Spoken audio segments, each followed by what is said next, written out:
Welcome to 45 Left to Right podcast, episode 11, The Mental Load of Mothers.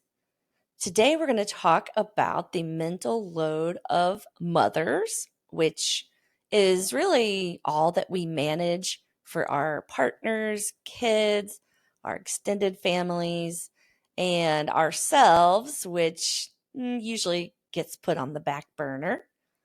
Today, in fact, while I'm recording, Devin is sick. So if you hear some coughing in the background, that is him. I am recording from my kitchen table. I'm going to start with a story as usual.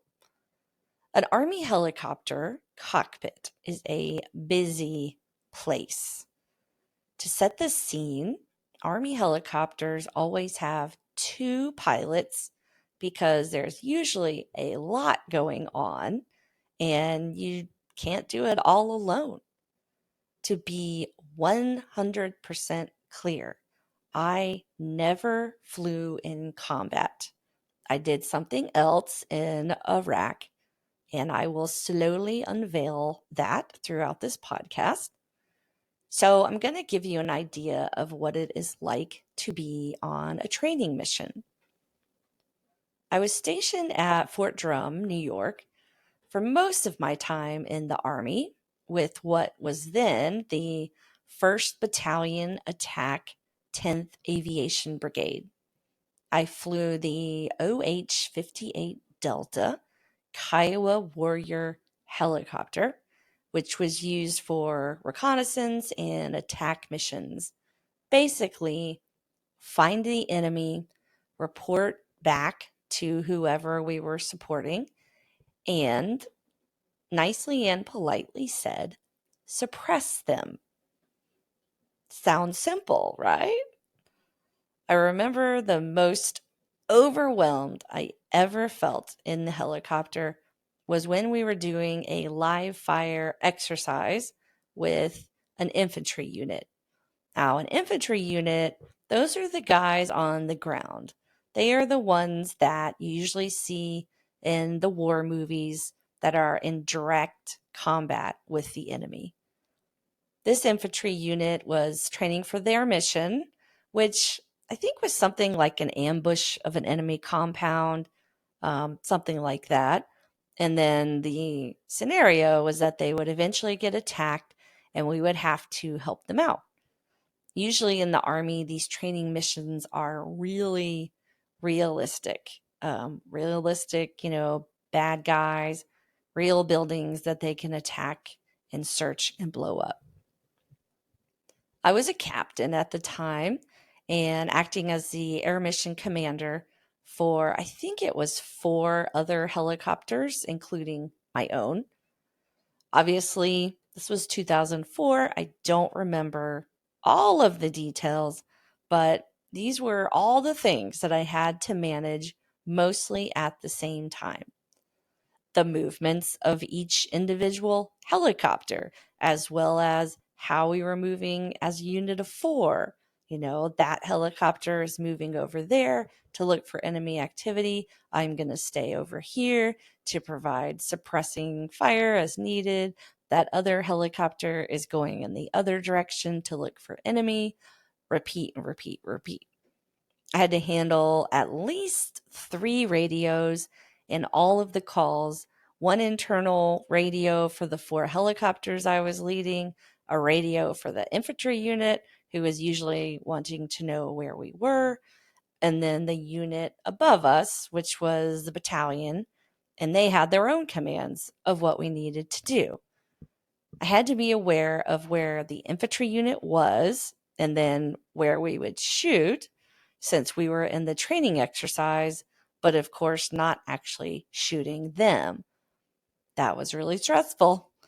At one point, the infantry guys were actually firing their mortars too close to us. So we had to move out of the area, but I had to make sure we were moving in the area we needed to be in. And then I had to coordinate that. And then there is the flying of this $8 million helicopter. Now, I had, of course, the best help in the world. My warrant officers were incredible, so trained, so skilled, and I had full faith in them to know what to do without a doubt. While I was running the radios and the mission, I had a very experienced warrant officer flying and firing the 50 cal machine gun. But ultimately, I was the one who was responsible if anything went wrong. One helicopter could do something really stupid and it would still be my fault. My heart still beats really fast when I think about this one training mission. I feel very stressed. Lots of, my heart was racing. Actually, my heart is racing now. Just lots of tension in your body, your brain's swirling and twirling with making sure you were doing everything you were supposed to do. It's super stressful. Now, I never expected to feel that kind of stress again because look at the consequences if I messed up in this training mission. Could have shot somebody. We could have collided with each other. I mean, just disastrous. And though I'm not shooting real ammunition in the area of people, like I was on this mission, I often feel this level of stress just in my daily life. It is a sustained stress. And I'm thinking mostly about Christmas and Maycember in particular. If you have never heard the term Maycember, you are most likely not a mom or are so busy you haven't had a second to browse social media. It's all over social media. That is where I learned the term. Maycember is the time of year when everything comes to a head, and it is just as busy, if not busier, as Christmas. The school year is ending, so there are those big final projects that your kid was supposed to be doing all year but hasn't done a thing.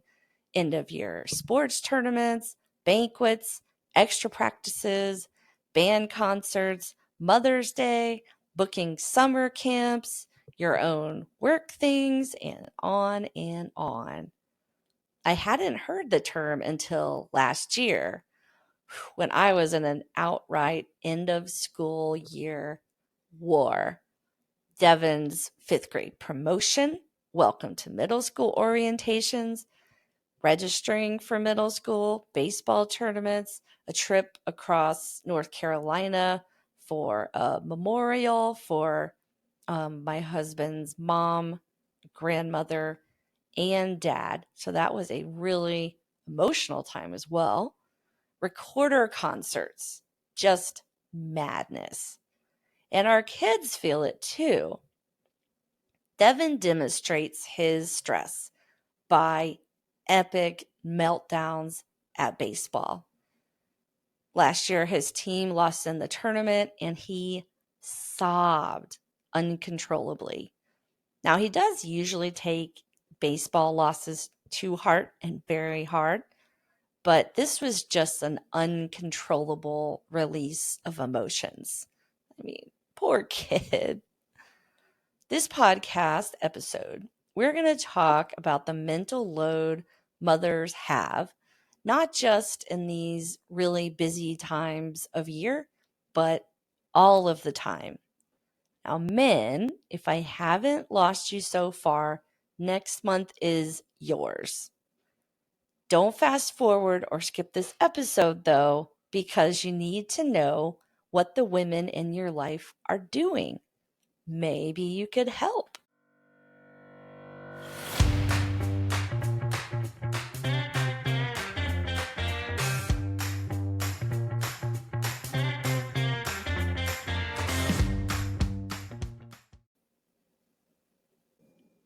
Welcome back to 45 Left or Right Podcasts. This is part 2, which usually is all about research. And I definitely am going to have some research for you about mental load, but I also asked several of my friends to record what their mental load is right now. And wow, did they deliver! I'm going to be sharing their input throughout the episode. So, to start things off, since my podcast audience is familiar with Nicole from my episode Play Ball, I want to share her clip first. Now, just to remind those who listen to that episode, Nicole is married. She is an elementary school teacher. She has two boys who play sports, and one of whom plays travel baseball, which requires a lot of coordination. So I'm going to share with you her clip right now.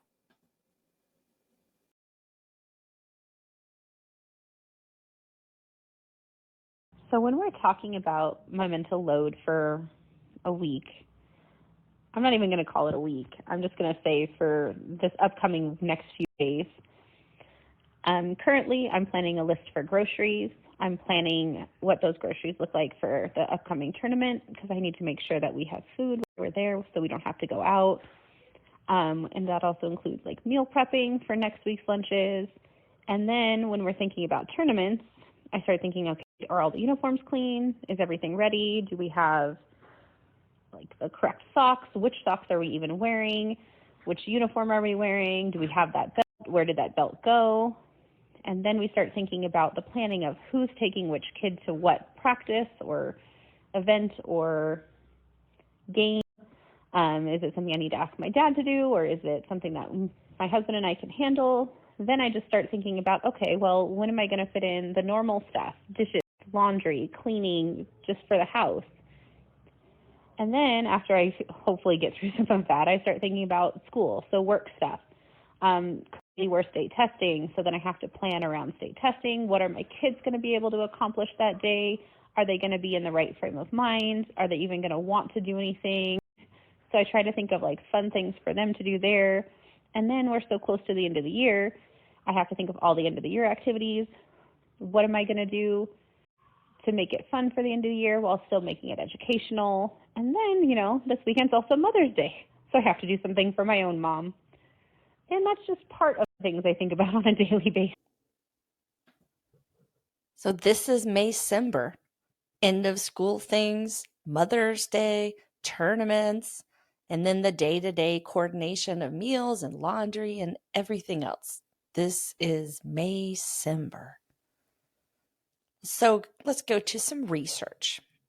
When I initially thought about what a mental load is, I just thought of the laundry list of things that need to get done in daily, weekly, and monthly life. The grocery shopping, packing the lunches, taking out the garbage, laundry, dropping off the kids at school, picking them up from school, scheduling doctor's appointments, all of the household stuff, plus your own stuff with work, your own health, and sometimes your husband or partner's stuff, though in my house, Jeff takes care of all of his things.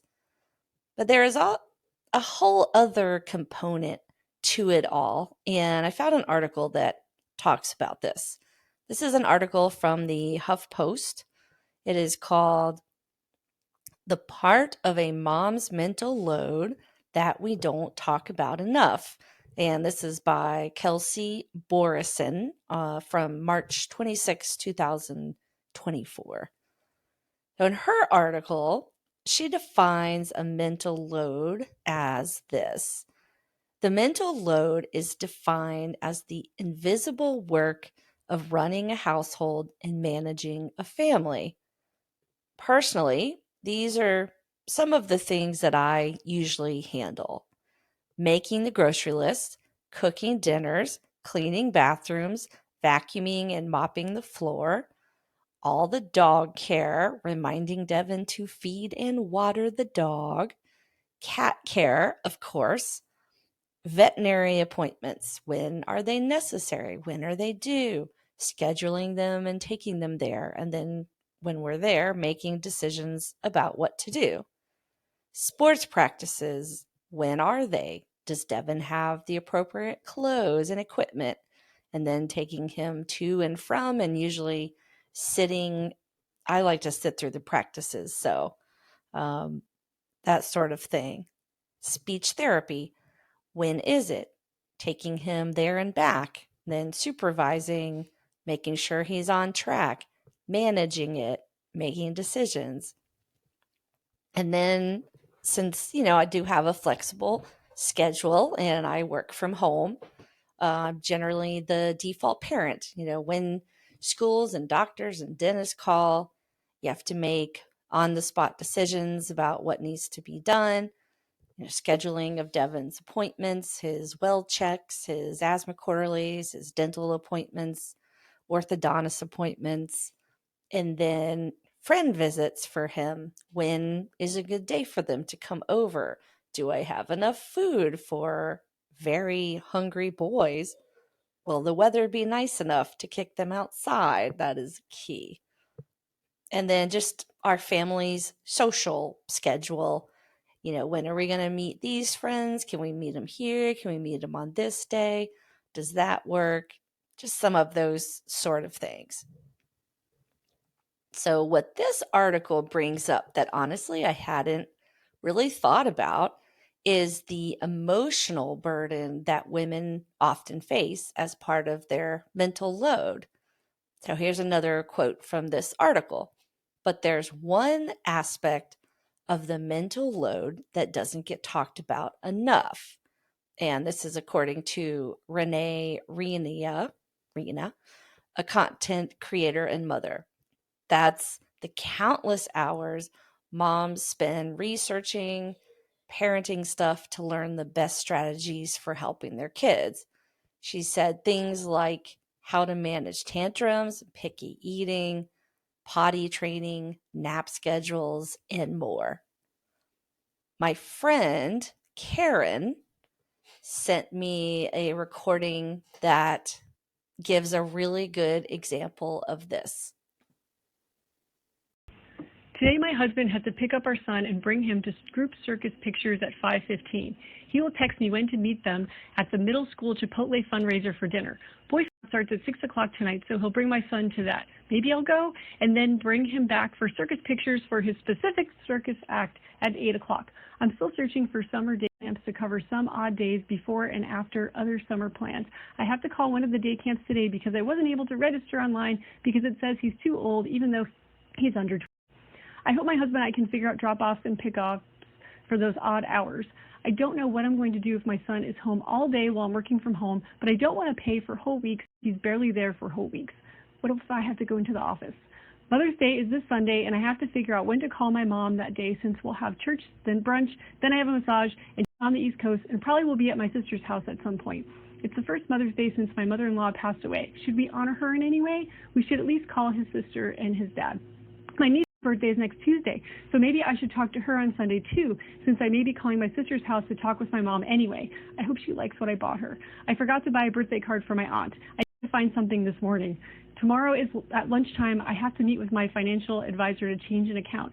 I hope it doesn't take my whole lunch break because I'd like to get in my exercise routine and lunch, at least lunch.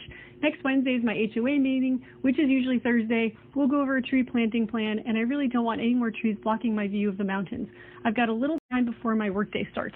What can I get done?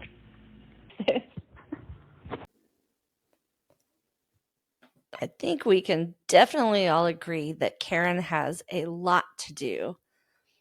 But what struck me with her recording is she worries about how to honor her mother-in-law who passed away, and if her mom will like her Mother's Day gift. And then, hey, can I get my own self-care in with exercise during lunch? And even, I don't want any more trees to block my view of the mountain. That's something that was bothering her, but she also needs to do something about it. And they have a really pretty view. So I understand that.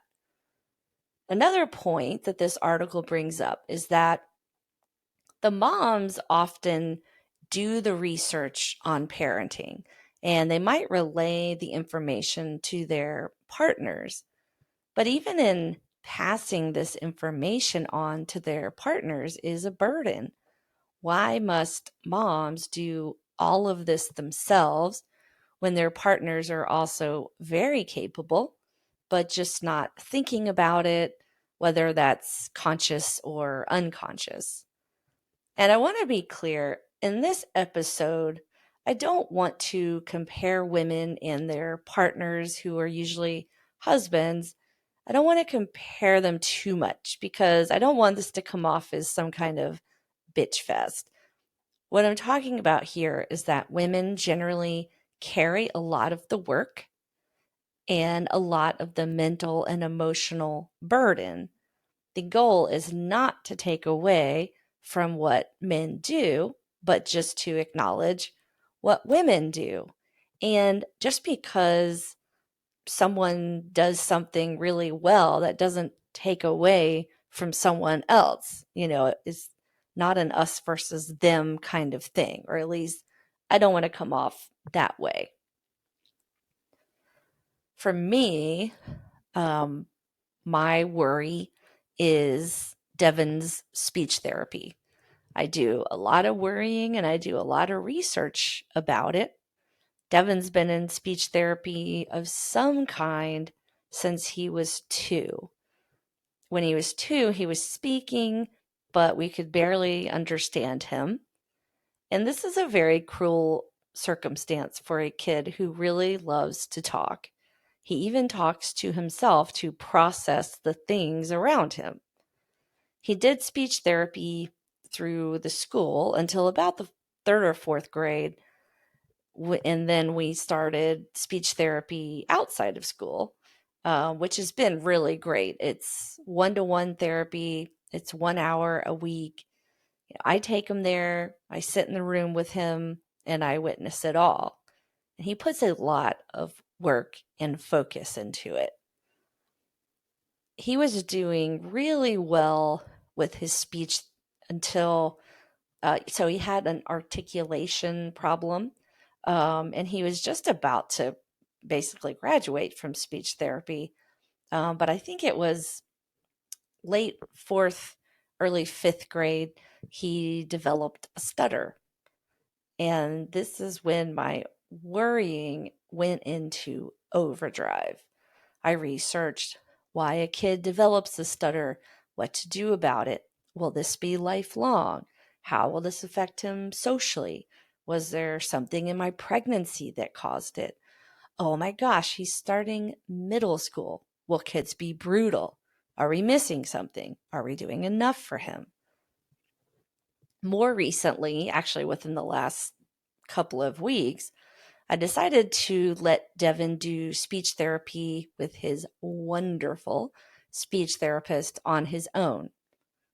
He's older now and can focus much better. There are a lot of emotional components to stuttering at his age, and I'm hoping he will open up to her more if I'm not in the room. Not that he doesn't tell me things, but it's just a different.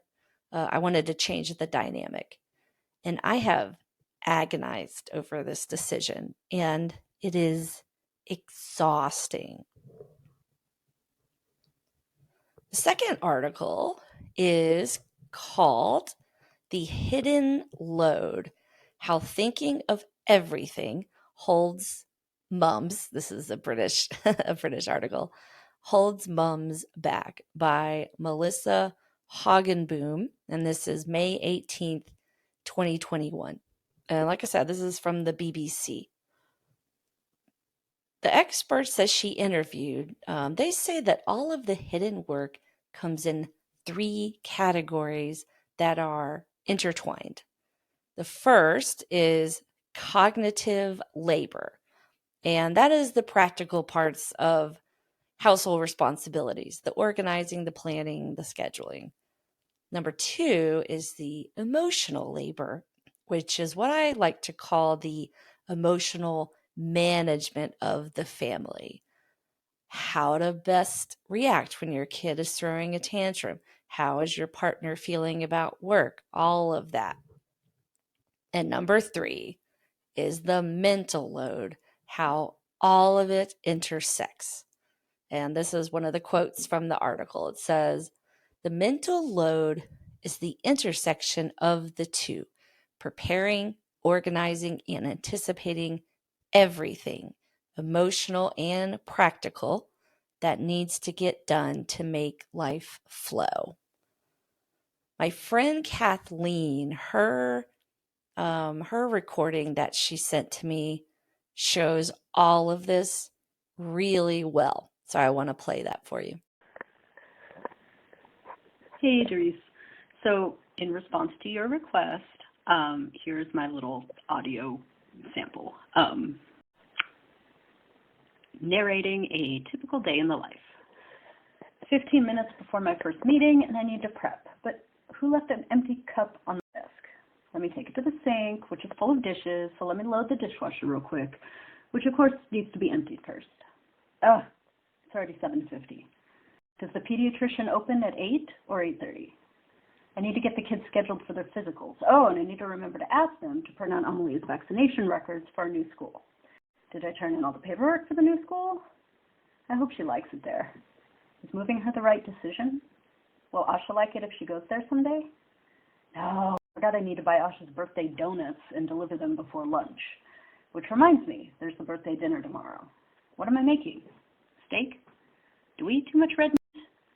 Did the Amazon package with the decorations for the birthday friend party arrive? And what am I feeding them? And why don't people RSVP these days?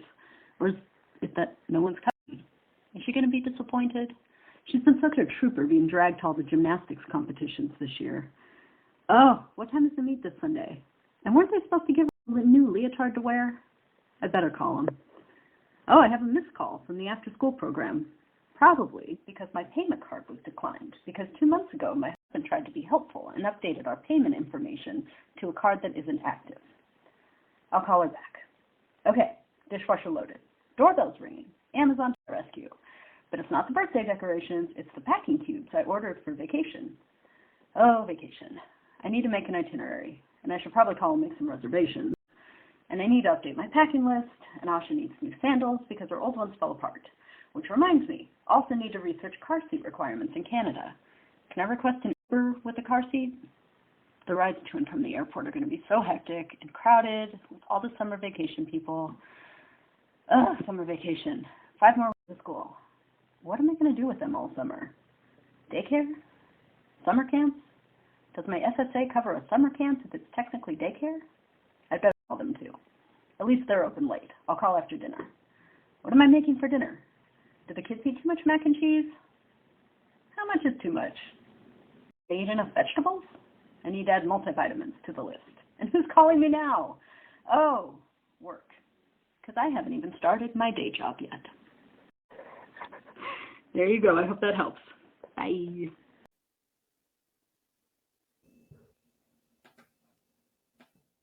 I love Kathleen's clip because she covers a lot of different intersections. Cognitive. She talks about household duties, her own work duties, scheduling kids, doctor's appointments, birthday coordination, vacation planning and logistics, and then summer camp research. But she also is worried about the emotional. Her daughter is starting a new school. Will her daughter like it? Will her younger daughter one day like it or go there? Will her younger daughter, Asha, be disappointed if no one shows up to her party? All of that emotional things too. And even just the sort of random things like, do we eat too much red meat? Are they getting enough vegetables? All of those things. I thought that was a great example. So another thing about this article, another expert that was quoted in this article is Allison Damager. She is a doctoral candidate in sociology and social policy at Harvard. Damager found that women were doing most of the work in their households, not a surprise, especially the logistics and just general project management. She identified 4 stages of mental work, which include number 1, anticipating needs, number 2, identifying options, 3, deciding among the options, and 4, monitoring the results.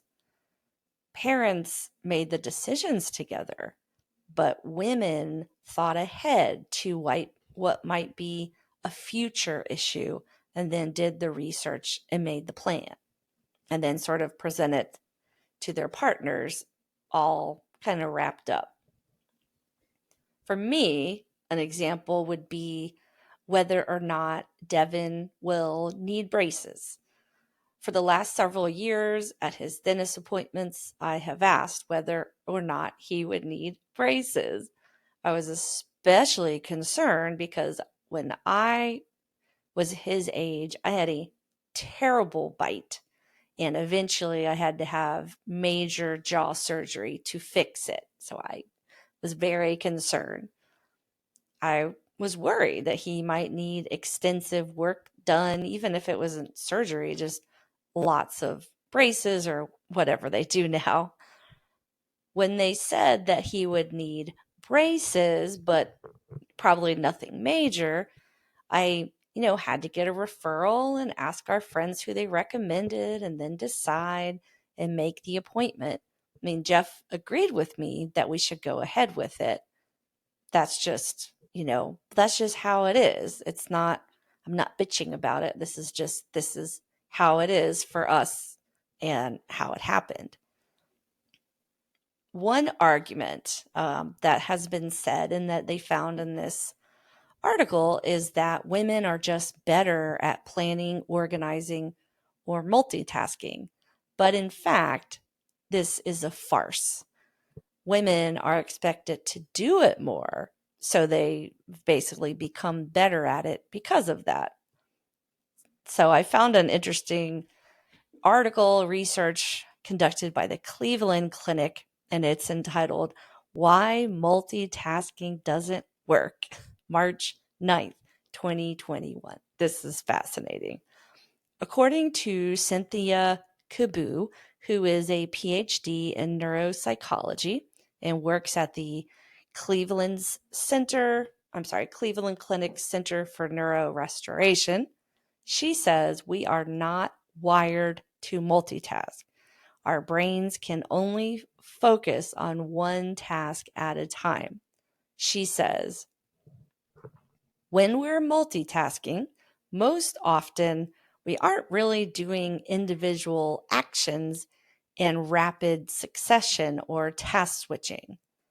In fact, only 2.5% of people are able to multitask effectively.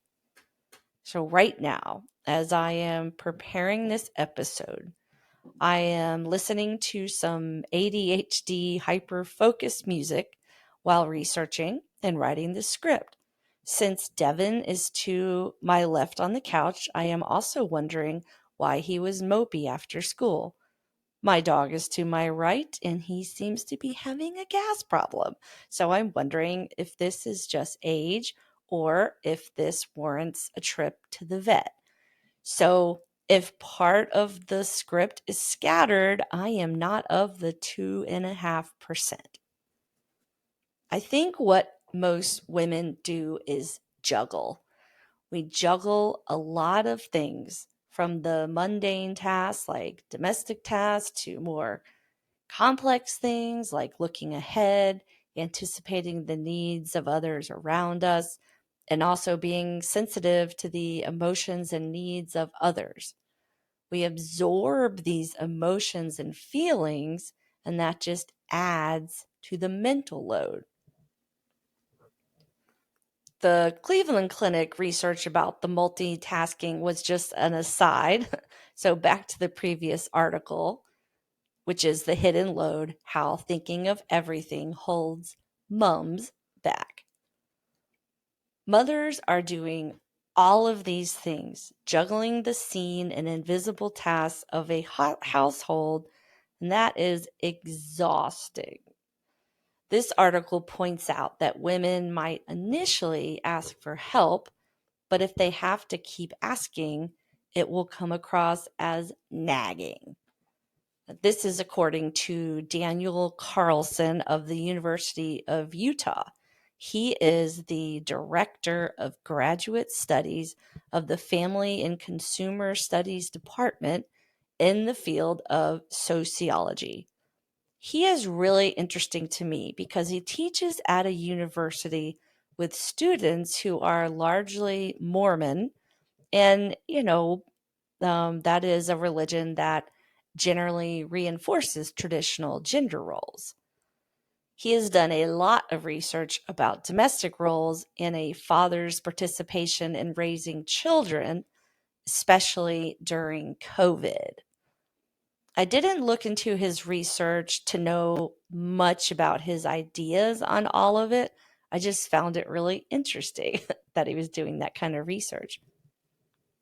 I have many friends who find it is much easier to just do it themselves than ask their partners because they get tired of asking if it's been done, or they find the task incomplete or not done really very well. Some of this could be a form of weaponized incompetence from their partners, or their partners are not used to looking for implied tasks as part of a general task. Let's say a mother asks their partner to take their child to a new doctor. The literal task would be to pick the child up from school and take them to the appointment. The implied task would be to call to make the appointment and find out what the new doctor needs, to call the old doctor for their records, fill out the paperwork for the new doctor ahead of time, and also know all of the back history for it and just where to find it. And even just make sure the new doctor takes your insurance. And partners, Daniel Carlson also discovered that in relationships with an unequal balance of duties, they have less sex. So it is in your interest to relieve the burden of your partner.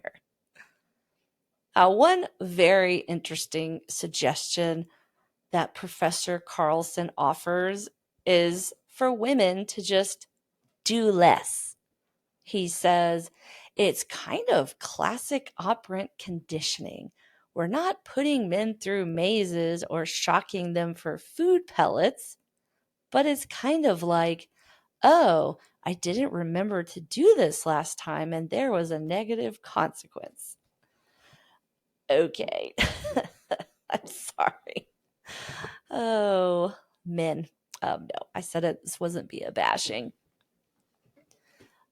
So personally, I have threatened this before, and I might have boycotted certain small tasks, but I would have a very hard time doing this, honestly. If I don't coordinate speech therapy and drive Devin there and do all of the things, then Devin is the one who suffers. I'm not going to do that. I would feel that dreaded, never-ending mom guilt. What would be something smaller, though? What if I didn't cook any dinners for a week? Would we just eat out, or would Jeff take over some cooking? What if I didn't make sure Devin's baseball bag was in the car?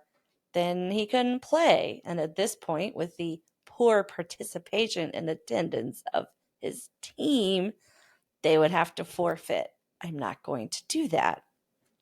But a counterpoint to this is, if we keep doing all of these things, assuming our partners will not do it, are we selling our partners short?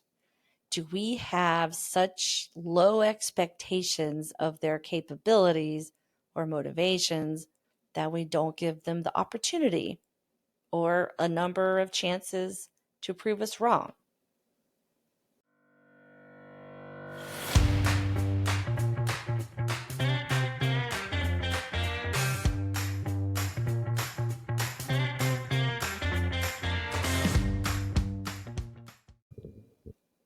Welcome back to 45 Left or Right podcast. I wanted to share, since I asked my friends for examples of their mental load, I'm going to share mine at the moment. Devin has a baseball game tomorrow, so I need to confirm the right uniform and make sure his jersey is clean in particular. I'm so sad he only has a few games left, and this might be his last season. Speaking of, he has been asked if he wants to do the mountain bike team next year, but he isn't sure. Why isn't he sure? Are some of the kids jerks who have bullied him this year? I need to dig deeper there. I need to make a grocery list for Jeff tomorrow, so I need to look at the calendar to determine if it is a crockpot week or if maybe I could grill some steaks. Mother's Day is Sunday, and I'm going to Palm Springs. Yay! But I need to pack and decide if there is anything I would like to do while I'm there. Jeff and Devin are on their own. I think, should I make them something? We'll see. I need to go to the DMV while I'm there. So I need to make sure I have all of the freaking paperwork, that it is printed out and ready to go. I need to triple check that I have everything because my license is expired. Oops. Hope I don't get pulled over on the way there. Devin has speech on Monday, so I should text his speech therapist to see how our new arrangement is working out. Did Devin really do well at his last session, or was she just saying that because Devin was sitting right there? Devin has his spring band concert on Tuesday, so I need to make sure his clothes are laundered. Does he need some new black shoes? His feet are growing so fast.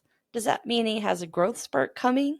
He is so sensitive about being small. Am I feeding him enough? Why doesn't he have the appetite of his friends? They could eat us out of the house. Ooh, I need to put chips and soda on the list for when they come over. When can I have them next week? It is usually Tuesday, but he has the band concert, so maybe another day? Thursday? Thursday's Devin's supposed to go to the dentist, but he might go on that field trip. So I might need to reschedule. Hopefully we won't have to wait another 6 months. I don't know why he is hesitant to go to that science fair in LA. He usually loves that stuff. Does he not want to be viewed as a nerd, or is he just tired? Tired. Aren't we all tired? I could have gone on and on here. Some of this just might be my own anxiety going, but a lot of it is just what I take care of during the week, and then as a mother, what I worry about. Maybe the only person connected to your child for months facilitates this emotional sensitivity that no one else can do. Or maybe we need to spark some activation in our partners to tune in. The question is, do we do this by boycotting things? Do we have a serious conversation with our partners about these burdens that we feel? Do we keep doing all of the things and then complain about them to our friends over text, coffee, or brunch? My helicopter cockpit stress was usually over within a day, and since I had to worry about our 3 dogs and Jeff at the time, and that was it, I would leave work and go home with a pretty free brain. I would analyze what I could have improved on during my drive and then relayed everything to Jeff when I got home, but the stress was generally over soon. As mothers, though, the circus in our heads is ongoing. It is all of the time. It wakes us up at 2 a.m. and it prevents us from falling back asleep.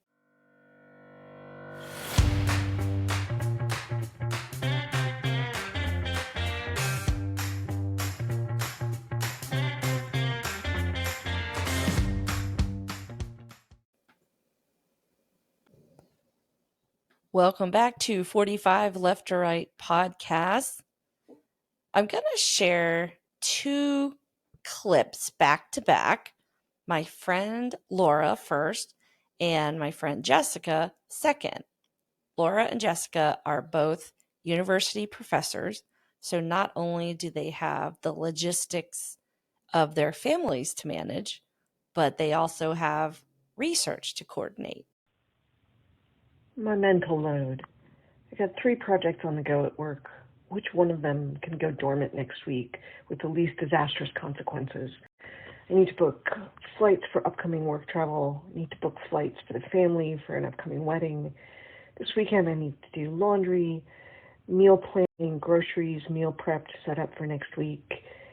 Confirm with painters when they're finally coming to finish covering up the leaks from the plumbing disaster. Check in on mom and change her doctor's appointment, finalize the gifts for Mother's Day for the grannies, and check on the boys' rent. Okay, what is my mental load right now? Well, I'm thinking a lot about summer travel plans, which we have been putting off and putting off. Going to a family reunion. What are we going to do for our kid in terms of camp and things like that? Today is Sunday, and so I'm doing laundry, changing the sheets, watering the plants. I'm thinking about our yard, which really needs some work, and I just don't have time to work on it. My 11-year-old has a float that he needs to make for his state project, a small box with a bunch of stuff on it, and he keeps saying, "We need to work on this, Mommy." Work right now is so busy. I'm a chair of my department, and so this is the end of the semester, and so there's so many events, and I have to go to every single one of them. I also was invited to go give a talk at another university on some of my research, and so I'm frantically trying to finish writing that.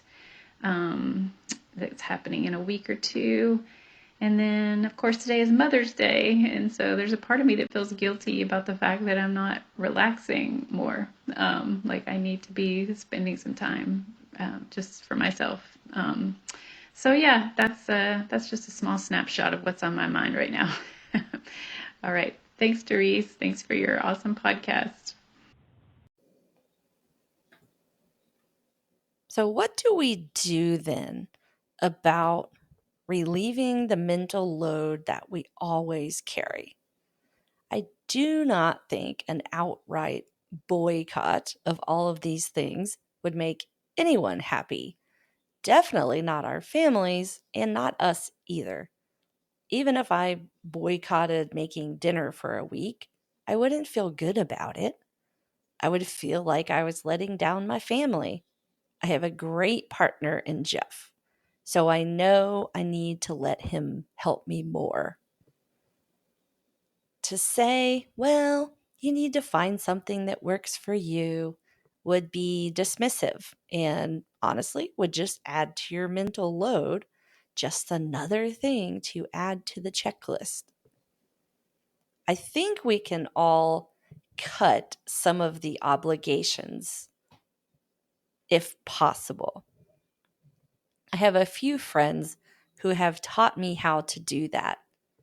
They'll say, "Hey, I just don't have the mental space to have coffee today." And I respect that. And I have learned from that. We can say no. And we can even say why we feel that way. Does it matter if Devin's white baseball pants are pristine? No. Does it matter if we have takeout 3 or 4 times this week? Not really. Will the earth implode if my floors aren't mopped on Saturday? No. And if it does, my floors will be dirty anyway. So, moms, be kind to yourselves. Let's make it through Maycember sane and cut back on anything that you can. The band teacher might want black shoes, but that just might not happen. Say no to any fundraiser that isn't necessary. no chocolate bars, no raffle tickets, no spaghetti dinners. We are halfway through. We've got this. Thank you so much for listening to 45 Left to Right podcast this week in particular. I hope this episode resonated with some of you. If there are any blips or errors of any kind of in this episode in particular, well, it is May-cember. What can I tell you? A few of you have asked me how to rate, review, and subscribe to this podcast, and I am very appreciative of that. On Spotify, if you go to the main page for the podcast, up at the very top, under the main title and logo, there is a follow button. So click on that. That would help me. Move right, and there are these 3 vertical dots. Click those. And the second option down will say rate show.